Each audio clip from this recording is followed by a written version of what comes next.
The all-new Kia Sorento has had a huge overhaul. Kias have become more desirable with how they look as they push the barriers with their aesthetics. This is Kia's flagship SUV and the first use of electrified power in a Sorento. Since 2002, over 3 million models have been sold worldwide, and Europe accounts for about 300,000. With this new look, I can see those numbers rising. In this episode, we find out all there is to know about this revolutionary Sorento. Is this okay? It's okay. we'll do that as a munter.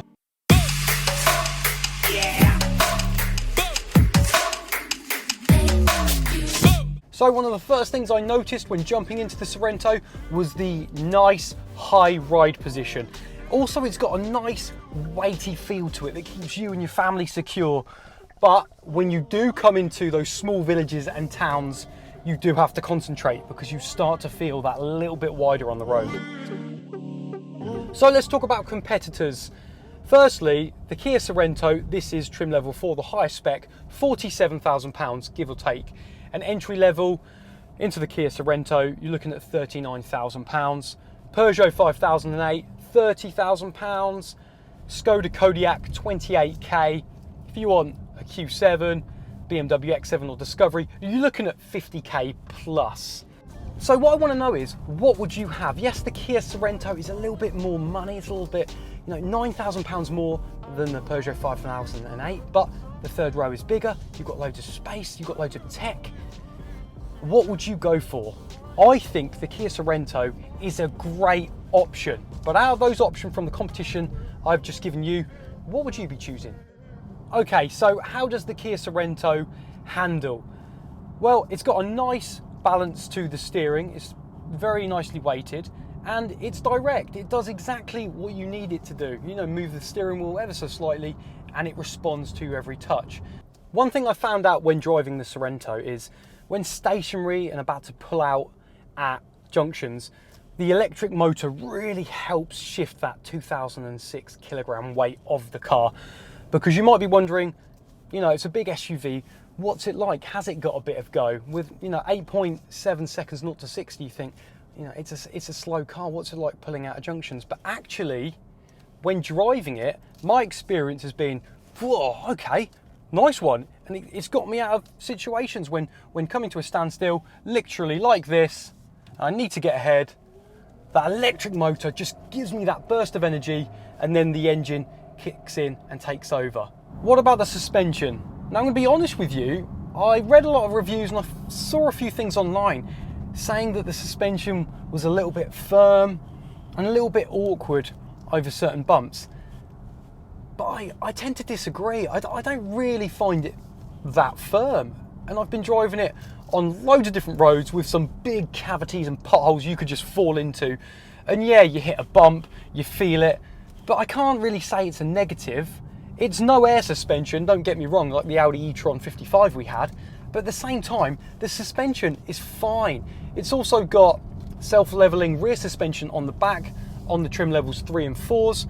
Great for towing. The 2.2 diesel can tow 2,500 kilograms, and this can tow 1,650 kilograms. Let's take a look at this Kia Sorento's new styling. This is the Kia Sorento 1.6 hybrid in trim level 4, the best you can get. They do it in numbers 2, 3 and the 4. It has had an almighty overhaul. This is the 4th generation and it looks so much better than other Sorento models. First of all, we notice this huge tiger nose grille which incorporates the headlights into it as well. Kia used the inspiration of 2 words, refined boldness. They wanted to use the robustness and the rigidity of the old generations, but incorporate a degree of elegance and refinement, which we can see in the car with elongated elements and sharp angular creases. On the 4, we have got 19-inch alloys there. On the 2, you get 17 inches. This is mineral blue, a £660 option, but I can't help think if it was in midnight black with a chrome delete, getting rid of this weird bit, it would just look that much better. We come around the back. Now you can tell it's been inspired by the Telluride. It's got those vertical rear tail lights, which are, I think, kind of a Marmite. You either love it or you hate it. If you had another one in here, it would look very Mustang-esque, wouldn't it? You can just grab these. Lovely spaced out Sorrento writing on the back, and a sporty little spoiler as well, which looks good, I think. Let's have a little look inside and see what the interior is like.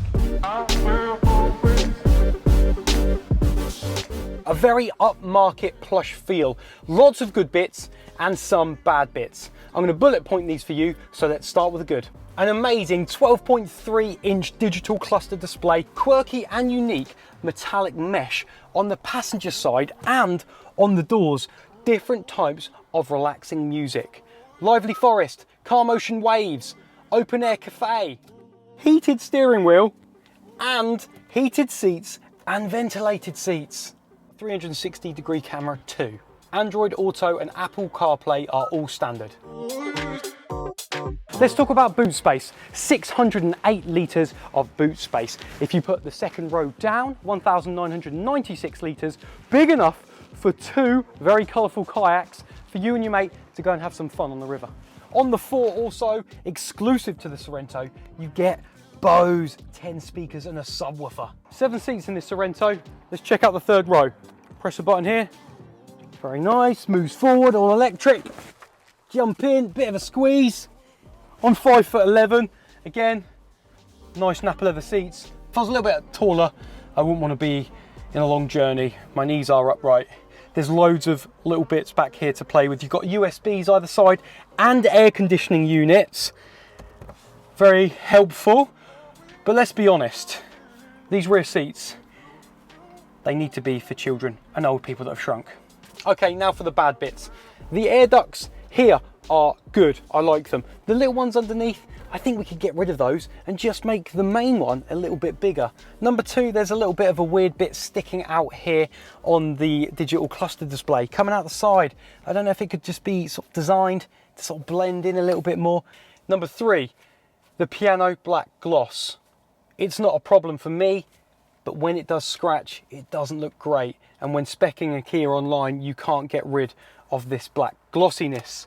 The Tesla Model 3 had the same problem. People were feeding back saying there's lots of fingerprints, it doesn't look good. And on the facelift Tesla, they've listened to the feedback and they've redesigned the center console. So maybe Kia could give us an option to get rid of the piano black gloss. Oh wait, one more thing. There's no airbags in the third row, so you really need to think carefully who you put back there. Now, the looks of the new Sorrento have people a little bit divided, so we've come to a little town to ask the general public exactly what they think of the Sorrento. What would you say, stunner or munter? Well, I think it's quite a stunner. Stunner, thanks very much. Yeah. What about you? What are you saying? I think the same actually, yeah. So it's stunner. Very nice, yeah. Good looking car. So you'd own it? Would you have one? It's a Kia? Yeah, oh yeah. Yeah? Get a good warranty with a Kia. You do, 7 years, I like that. Do you like it or is it not you? It's okay. It's okay. we'll do that as a munter. It's stunner. Stunner, what would you say? Do you like the look? It's a hybrid. Oh, see, even better then. Stunner and... Do you like it or do you not like it? She likes it. Very good, she likes it as well. Oh, we got someone else. Stunner or munter on the car, yes or no? No for me. It's a no. Oh, it's a munter. Average. Ah, he's gone for average. Well, we'll class that as a munter then. That's not bad from the side, actually. So you say stunner or munter? Stunner. Semi-stunner. Stunner. What about you? Stunner, definitely. Stunner Yeah. and Stunner. 3 stunners. Thank you, ladies. Asking people stunner or munter. What do you think, sir? I like it. You like it? What about the grille? Come around the front a bit. I like it. Beefy.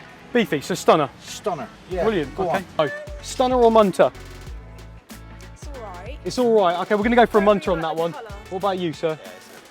Stunner? We're going to go stunner then. After a mixed bag of public reactions, let's get back to driving.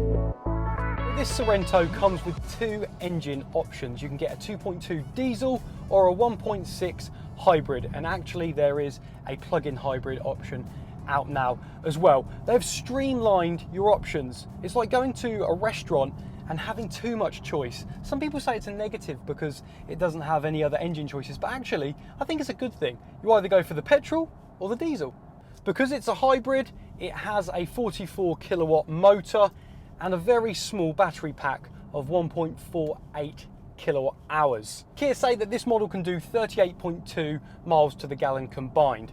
Now I am on the energy flow display, which is rather good on the digital cluster, and you can get to it by just flicking up on this little lever up and down. And then when you're on that, it tells you whether it's using the energy or the electric motor, and also when it's harvesting energy from coasting of the car, or when you brake as well, it goes into the charge meter, and you can literally see on that visual display energy going back into the battery, charging it back up.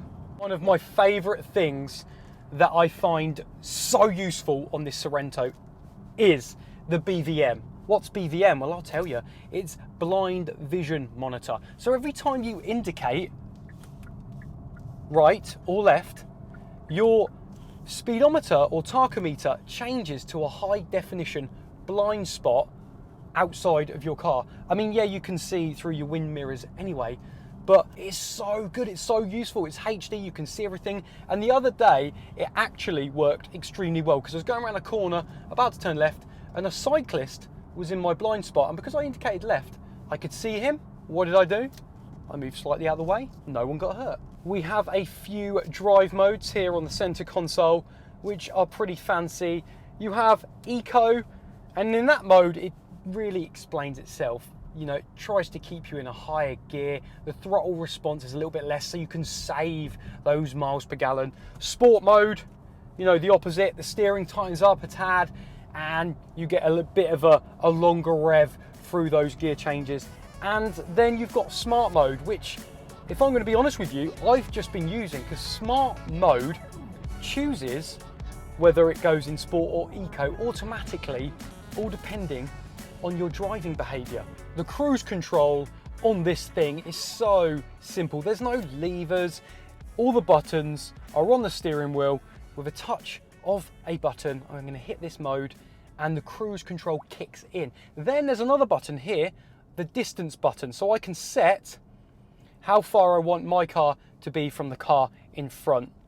4 different types of distance, and then I can just move my miles per hour up and down like that. It's so simple. And then if I want an extra level of autonomy, I have the lane follow assist. This thing is epic. Touch of a button again, the steering wheel here, I push that, and when the steering wheel goes green on the display, that means the car will steer for you itself. Obviously you have to keep both hands on the wheel every now and again, but I just think that is just such a very cool piece of tech. Okay, it's time for a test. I've brought the Kia Sorento to a muddy off-road track. Now the suspension on the road I found pretty good, but what is it like when you take it off-road? It's all-wheel drive, remember? All Sorrentos have that standard. It's got a few settings as well, a new all-terrain mode, mud, snow and sand. So let's find out just how it copes on this muddy off-road track. Right, let's see how the suspension copes then. I'm going to put it into the terrain mode, select mud, and see how it does it. Oh, it's going slow. Oh, that's a big drop in the road there in the mud. It's moving left and right. I can hear things working out. It's working out certain things, how to get traction, but it's coping pretty good. I'm feeling some steep angles. Oh, that's a big drop there. Whoa, a little bit of juddering there. But you know what? The Sorrento is just, coping. It's just eating up these undulations. So there you go, it looks like you can take the Sorrento off-road. It's fun to do. It's nice, isn't it? When you've got an all-wheel drive vehicle, it's nice to test that you can use that all-wheel drive system and get that traction down on not just muddy roads, but snow and sand. And that's what Kia have given us in this Sorrento. So that has been our review on the brand new Kia Sorento Hybrid. I've absolutely loved my time having this car for a week. The interior is mad, the tech is great. What have we done with it? We've taken it off-road using that new all-terrain mode. How did it handle it? With ease. The styling, people aren't too sure about. I like the styling of the car. I love the way Kia are designing cars now. Adam, the main man behind the camera, doesn't like the styling, but we took it to a little town. Public opinion was they liked it. The general public loved the look of the car. What do you think about the car? Let us know in the comments down below. As always, throw me a like, get subbed, and I'll see you on the next one.